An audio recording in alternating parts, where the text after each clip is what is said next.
Speaking to me now is Jason Cook. Jason, on 26th of November, you're boxing ex-football player Curtis Woodhouse. It's less than a week away now. How are you feeling? I'm feeling great, training camp's going brilliant and I'm just looking forward now to a week Saturday really. Considering this is a non-title fight and it's not been shown live on any television station, why do you think this fight has attracted so much attention from the fans and the media? Well, after Curtis' last fight with Frankie Gavin, which was a split decision, and him being an ex-footballer, I mean myself obviously being an ex-European light heavyweight champion, people just see, what's left for both of us. It's a crossroads fight, I think, for both of us. The winner got somewhere to go, the loser probably got nowhere to go. So that's why there's a lot of interest in it, probably. What do you think is going to be the key for yourself in winning this fight? Well, as long as I match Curtis for fitness, that's going to be the key factor because I know how fit he is. But boxing ability-wise, I know I'm well ahead in streets ahead in that department, but his fitness is the main thing to win this fight. What do you think is going to be Curtis's strengths coming into this fight? Well, say fitness and coming off a close point of view to Frankie Gavin, he's going to have a bit of confidence. Obviously, he's probably going to think I'm over the hill, but age is just a number. I might be nearly 37, but I'm feeling the best shape of my life.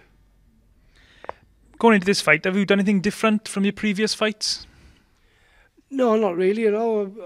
When I'm training to box, I'm training to fight. So we got if plan A don't work, we go to plan B, plan C, plan D. People, there's a lot of boxers just got like one plan, and that's it, one dimensional. Me and Darren Wilson have been working really well for this fight. We know how to beat Curtis Woodhouse on the night. We'd prove that. In your fight with Ashley Theophane, you appear to fade in the second half of the fight after controlling the first 6 or 7 rounds. Is that something that concerns you going into this fight? No, not concerned at all. I did control the fight for the first 5 or 6 rounds, but I took a lot of low blows during them 5 or 6 rounds, which I think in the 5th round he got deducted a point, and then he stopped doing it because he knew then that he had drained me really. I went back to the corner, I think it was after the 5th or 6th round, and said to Darren, I feel really drained from the low blows. And I know at the time of the stoppage, I think I was ahead on 1 card, drawing on 1. So fitness ain't a problem. I'm not going to fade because unless Curtis have watched that fight, I want to throw low blows, that's up to him. But I think this is going to be a fair fight between 2 fair boxers. You're going to be boxing away from Wales in the north of England, due just to the distance. Probably not. You're not going to have that many fans there. Is this going to be a factor? Do you feel you're going to get a fair decision if it does go to the cards? No, it's not a factor, I don't think, because I got 30 people going up. It is a bit far to go, especially just before Christmas as well.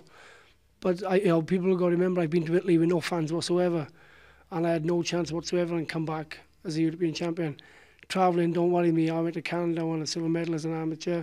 I won my ABA title away from home. So travelling is no factor whatsoever. And as if it's going to be close, then yes, it could sway his way. So we've got to just make sure it doesn't be close. After this fight, what's next for Jason Cook?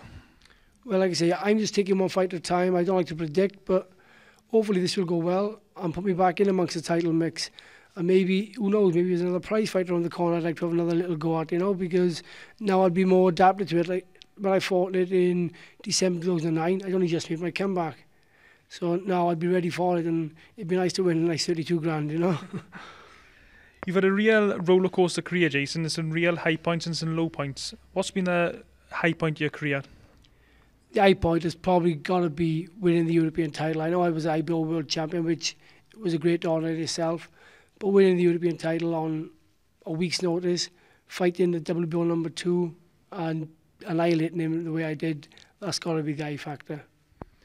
I remember that fight, and I remember people saying before that fight you had no real chance. People really wrote you off. What sort of satisfaction did you get coming back to South Wales, coming back to my stake with that belt and with that victory?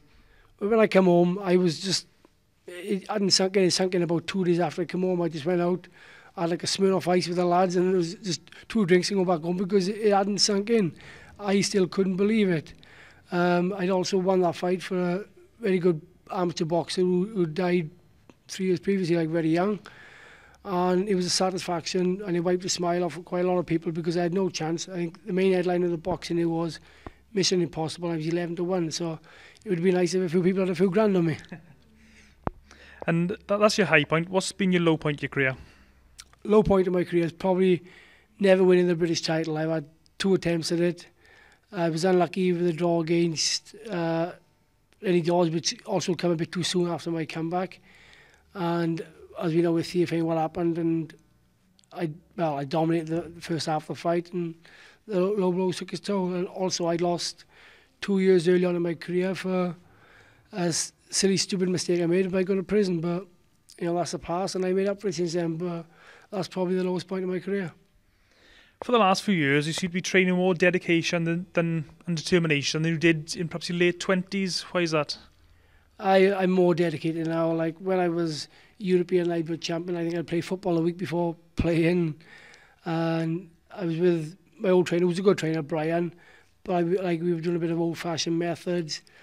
I was eating what I want, drinking what I want. Now with Darren Wilson, I'm doing things I never thought I could do, especially at like pushing 40s. People think I am, and we got new methods. We got a nutritionist. I'm eating right, and he's just changed me around perfect. He even learned me how to use my jab a bit more, which I never used to do. And I think I proved to a lot of people now I can out jab even the likes of Lenny Dawes, who's about 4 inches taller than me. So Darren Wilson is one of the main factors why I'm still here, really. Finally, what's your prediction for your fight with Woodhouse? Well, however it happens, we come in home from Rotherham with a win, because we know one loss now, and then it's probably the end of the road, because I can't look at anything else at the age of 37. I'm not a 21-year-old. Same with Curtis. Curtis is 31, so he knows he's got to win. So it's going to be a great fight, I think, between two guys that really want it. But I'm going to prove at the end of the night that I wanted that a little bit more. I needed that a little bit more. And have you got any message you want to pass on to Curtis Woodhouse if he watches this interview? The only message I have for Curtis is be ready and look forward to it. It's going to be one-on-one combat. And it's not like being on the football field where you could pass the ball about. Them gloves will stay on your hands for 10 rounds, so just be prepared. Jason Cook, thank you very much.